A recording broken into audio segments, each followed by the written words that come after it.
¿Por qué entonces la cuestión de la ciencia abierta? Bueno, surge este proyecto, hay varias discusiones sobre ciencia abierta en los últimos, digamos, 15, 20 años, pero muy enfocadas sobre todo al open access, ¿sí? Al acceso abierto. Bueno, todo esto empezó a discutirse en los últimos años y digamos que tiene distintas vertientes, ¿no? Ciencia abierta quiere decir muchas cosas. Y formulamos un proyecto donde la primera hipótesis que pensamos es, a ver, que todos los conocimientos estén abiertos. ¿Eso es algo solamente bueno o hay que evaluar cuáles son sus consecuencias, ¿no? Por ejemplo, que un grupo argentino produzca un conocimiento potencialmente industrializable, sabiendo que la industria argentina rara vez lo industrializa. Eso puede favorecer a un científico africano que no tiene acceso a bases de datos internacionales, pero también puede favorecer, y mucho más, a un laboratorio transnacional que use ese conocimiento para generar una droga nueva o un nuevo desarrollo industrial o lo que fuera. Quiere decir que estas cosas no son tan lineales y que es necesario plantear, digamos, cuestiones más sutiles. Y eso es lo que estamos trabajando en este proyecto, donde la definición nuestra de ciencia abierta no tiene tanto que ver, aunque lo incluye, la cuestión del open access, sino en qué medida otros actores participan del desarrollo de los conocimientos. Entonces fuimos eligiendo varios casos que nos parecían interesantes, tenemos otros en carpeta, porque en la medida en que uno estudia distintas situaciones puede imaginar cómo funcionan estos desarrollos de conocimientos y cuáles son las dimensiones más importantes, que uno en principio no podría establecer cuáles son. Entonces, bueno, tenemos esta situación que requiere que reflexionemos al respecto. ¿Por qué nosotros elegimos 4 situaciones, casos, procesos que nos interesaron mucho y por eso los invitamos a ustedes aquí, a diferencia del año pasado donde invitamos expertos en cuestiones relacionadas con Open Science o con la apertura de los conocimientos y demás? Este año quisimos invitar a protagonistas de estas cuestiones. Bueno, nosotros lo que queremos es discutir con ustedes que de alguna forma están en la trinchera y por eso los invitamos y queríamos compartir este día. Nos interesa escucharlos sobre todo.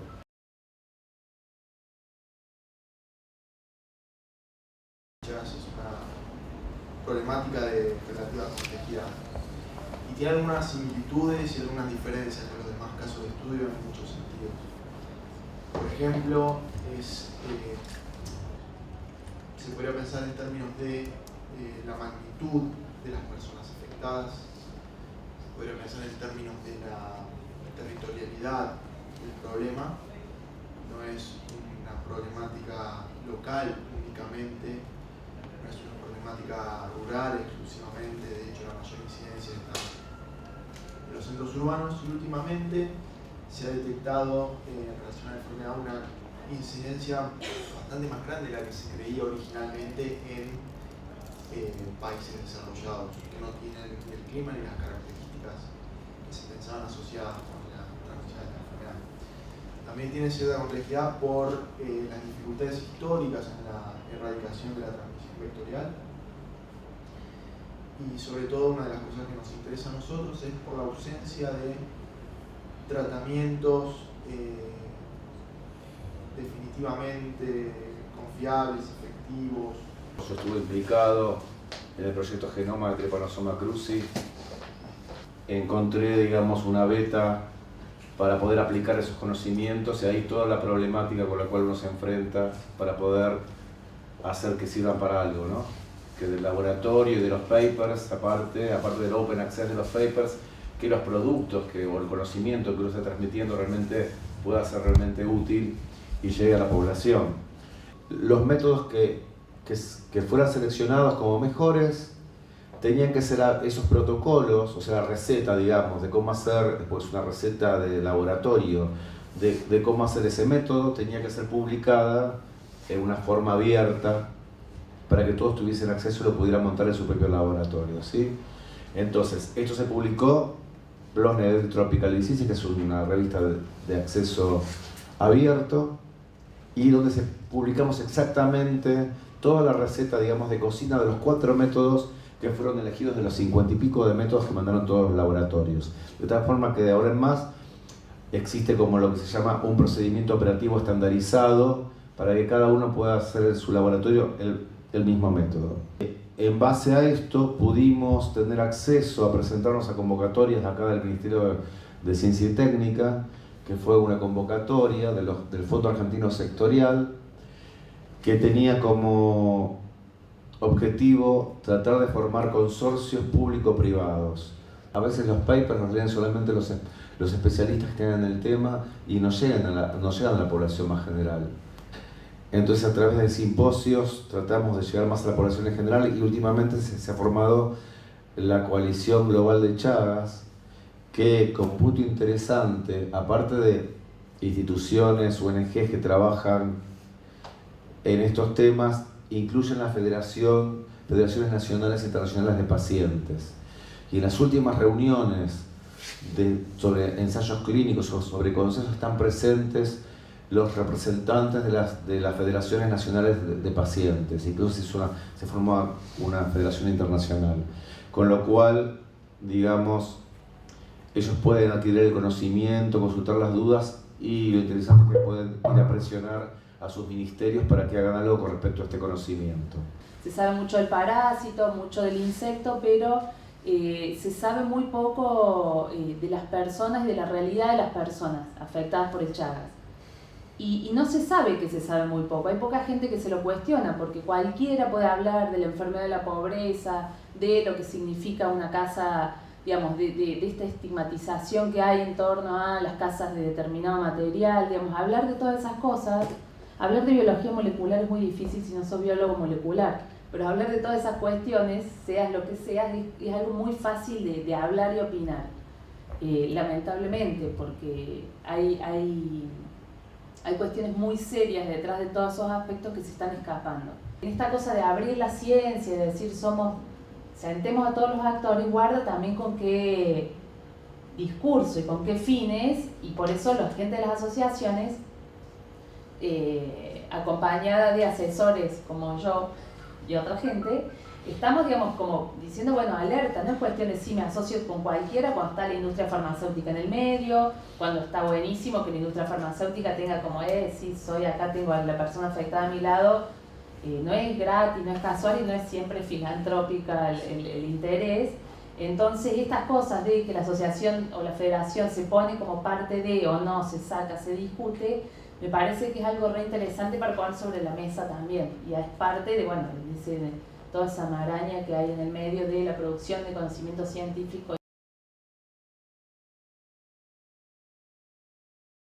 Vamos a discutir ahora, refiere a uno de los casos que yo estoy investigando, que es una controversia sociotécnica, en la medida en que está atravesada por argumentos científicos y por procesos de disputa, digamos, extracientíficos, sociales, políticos, que se desenvolvió de esta manera, como se lo conoce, en torno a un cierto problema público, que ahora más o menos voy a referir, desde el año pasado, con un derrame de cianuro que hubo hace 1 año y 2 meses, más o menos el 13 de septiembre del 2015.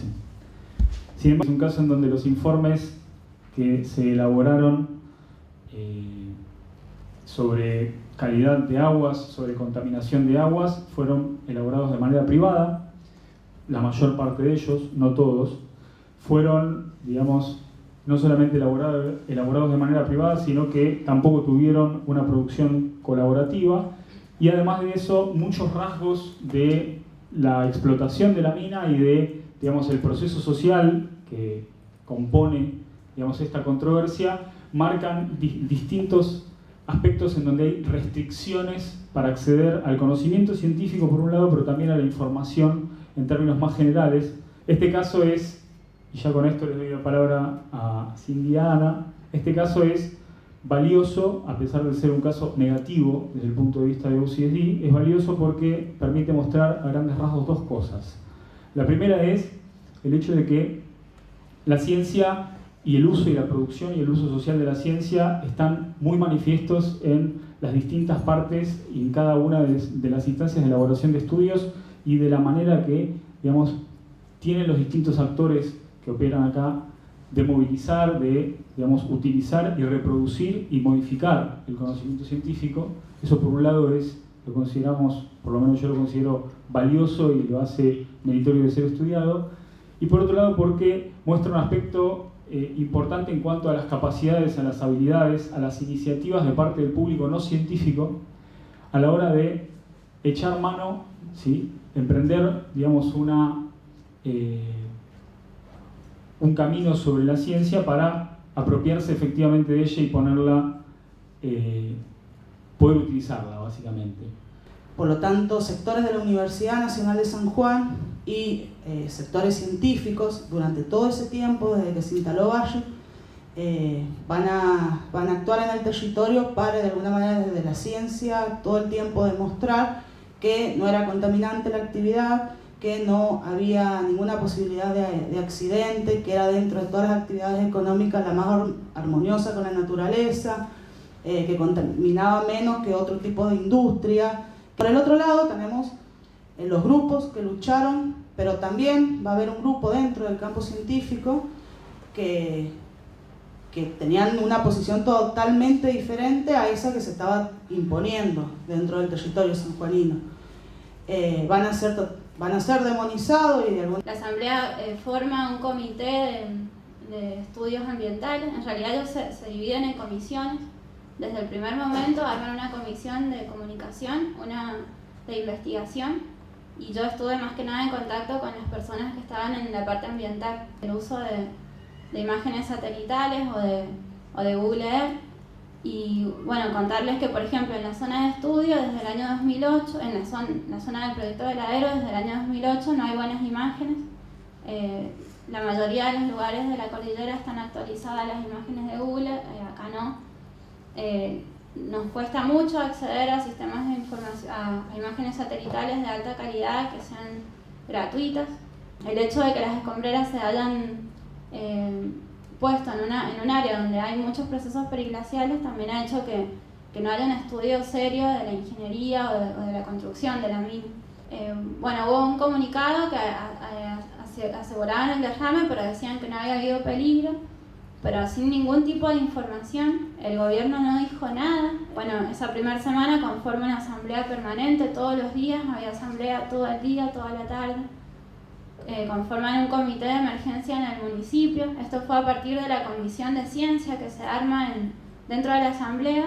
Se organizan en comisiones y la gente que trabajaba en la parte ambiental, que había una hidróloga, profesores de biología, una profesora también, todos ellos se reúnen y le exigen al municipio que pague los estudios que quieren hacer con la Universidad de Cuyo.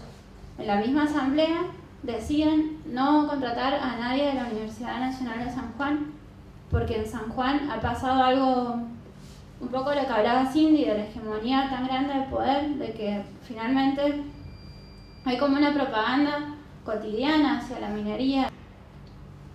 Bueno, la asamblea, a partir del comité de crisis que se forma dentro del municipio, realiza 5 análisis, los hace con la Universidad de Cuyo y con la UTN de Mendoza. El primer análisis que hace la Universidad de Cuyo encuentra anomalías muy altas de aluminio, pero son al otro día del derrame de cianuro. 2 días después del derrame de cianuro, la Universidad de Cuyo llega a Hacha, y después los días 16, 17 y 18, que fueron 4 o 5 días después, aparecen las primeras anomalías de cianuro que las detecta la UTN. Bueno, después en febrero del 2016 la asamblea vuelve a exigir nuevos análisis porque nunca se hizo un plan de monitoreo. Nuevamente se vuelve a exigir, se exige hasta que se arma otra vez el comité. Y bueno, finalmente en julio y en agosto de este año se hicieron las últimas mediciones, también impulsadas por la asamblea, y esas mediciones detectaron concentraciones anómalas de aluminio y de mercurio en algunos acuíferos y poblaciones en las que antes no había.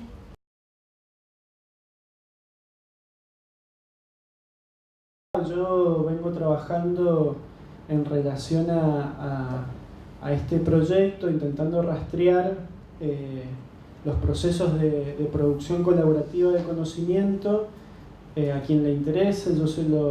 Por lo menos así yo llegué a conocer a lo que hacen ellos en Misiones a partir de un documental que está disponible en YouTube, en donde se relata primero que nada con unas imágenes extraordinarias, y también tiene un guión muy bueno, la historia de la investigación y de la conservación del jaguar, de las últimas poblaciones de jaguar en Misiones, en Argentina. El jaguar es el felino más grande de América. Se extendió históricamente desde el sur de Estados Unidos hasta bien al sur de la Argentina, y actualmente igual se encuentra amenazado en muchos lugares del continente americano, y particularmente en Argentina se encuentra, seguramente los chicos van a narrar mucho más esto con más detalle, pero se encuentra en estado de peligro de extinción. Lo que me resultó interesante y por eso los empecé a investigar, es porque el objeto de estudio de este grupo, yo tengo una idea, una hipótesis, que es con la relación entre las características del objeto de conocimiento y cómo las características de ese objeto de conocimiento en alguna medida genera una organización social del trabajo científico que permite dar respuesta a algunos interrogantes sobre ese objeto. Lo interesante del jaguar, en este caso, y cómo se lo ha construido también como la estrategia, de conservación del jaguar, que es otra cosa que me interesa, no solamente cómo el propio jaguar y la problemática de su detectabilidad crea en alguna medida una red de colaboradores para poder ser monitoreado, sino también cómo se lo va constituyendo a partir de determinados conceptos claves, creo yo, que van construyendo estos investigadores, y van construyendo una estrategia de conservación al jaguar como un ícono, no solo de su propia especie, sino como un ícono de la conservación del bosque atlántico, y cómo se lo ha utilizado como una punta de lanza para crear distintos parques nacionales, por ejemplo, entre ellos el Parque Nacional El Impenetrable. Bueno, primero que todo, ¿quiénes somos y qué hacemos? Al menos yo me defino como biólogo de la conservación, o al menos eso intento hacer, y por lo cual, bueno, qué lástima que se fue la otra chica cuando discutimos esta cuestión de modelo de estudio y un problema a solucionar, que creo que tiene que ver mucho con esto. Es decir, el biólogo de la conservación quizás trata, más que otras disciplinas, de abordar un problema. Y si bien la construcción de conocimiento puede ser una herramienta inicial para la biología de la conservación, por sí sola carece de resultados. Es decir, ¿para qué construimos conocimiento si luego con este conocimiento no logramos aplicarlo? ¿Quién es el protagonista de toda esta cuestión? El jaguarete. Se trata del mayor predador de América y a su vez tiene un importante rol en el ecosistema. Se trata de una especie focal. Vamos por atrás. Se trata de una especie focal por 4 aspectos principales, como mencionaba un poco ahí Emiliano. Bueno, tiene grandes requerimientos de territorio y de presas, por lo cual se la considera una especie de bandera en el sentido de que, como todos sabemos, una especie muy emblemática que, bueno, toda la gente en general la conoce. Entonces hablar en nombre del yaguareté es fácil y es muy común, bueno, es sencillo hacerse entender con gente que no está embebida en la biología. El yaguareté se retrajo en un 95% de su área de distribución en Argentina, quedándose relegado a la zona de Yungas, Chaco y Misiones. En Yungas aproximadamente unos 120 individuos, en el Chaco menos de 20 y en Misiones aproximadamente unos 65 individuos. Esto es menos del 5% del rango de distribución actual. Y a su vez, si pensamos, son poblaciones con muy pocos individuos y en grandes extensiones, nosotros nos preguntamos cómo podemos abordar un estudio con este animal. Es así que surge la idea de un monitoreo participativo. Yo les voy a contar un poco cómo surge esta red de monitoreo, grupo de colaboradores, como lo nombramos. Se crea en el año 2002 y tenía como necesidad contestar 2 preguntas de cuántos yaguaretés hay y por dónde más o menos se mueven. Entonces, bueno, se crea esta red de monitoreo participativo buscando reclutar y entrenar, entre comillas, voluntarios para que recolecten datos, digamos, que nos puedan indicar presencia de estos animales, que básicamente eran huellas y caca, digamos, heces. En Misiones, digamos, hay una zona que se le dice Corredor Verde, que incluye la parte norte de Misiones hasta el sureste, y está compuesta por áreas protegidas, ya sea parques provinciales, parques nacionales, reservas privadas, y ahí hay empresas forestales muy grandes que tienen grandes extensiones, digamos, de plantaciones que los animales suelen usar. Entonces son como corredores que terminan uniéndose con el suroeste, que está la Reserva de Biosfera Yabotí y algunos parques provinciales. Entonces todo eso abarca más o menos un poquito más de 1 millón de hectáreas, digamos. Entonces la idea era tratar, imagínense que cubrir eso siendo pocos, y además con las dificultades del terreno, camino de tierra, vehículos digamos de doble tracciones. Bueno, a modo breve, el perfil de los colaboradores que solemos tener son guardaparques, digamos guardaparques provinciales, guardaparques nacionales, y tal vez algunos guardaparques de reservas privadas. Esos son los principales. Digamos, el perfil básicamente es cualquier persona que haga un trabajo relacionado con el área donde puede estar el yaguareté. Acá les muestro un poco cómo era el tema de las muestras. Si un colaborador encontraba materia fecal, bueno, la colectaba, nos avisaba, yo la almacenaba y luego, ya ahí pasa la parte del instituto, se le hacen estudios de dieta o de genética, digamos, y de genética. Ese es como el ciclo que tenía ese tipo de datos. En cuanto a las huellas, era un poco más directo, veían las huellas, le sacaban una foto desde arriba, como yo les daba como un instructivo básico de cómo tomar la foto, ponían una medida de referencia para que yo las pueda medir, y luego a través de un programa estadístico y con ciertas mediciones podías tener certeza, digamos, si se trataba de un yaguareté, de un puma y demás.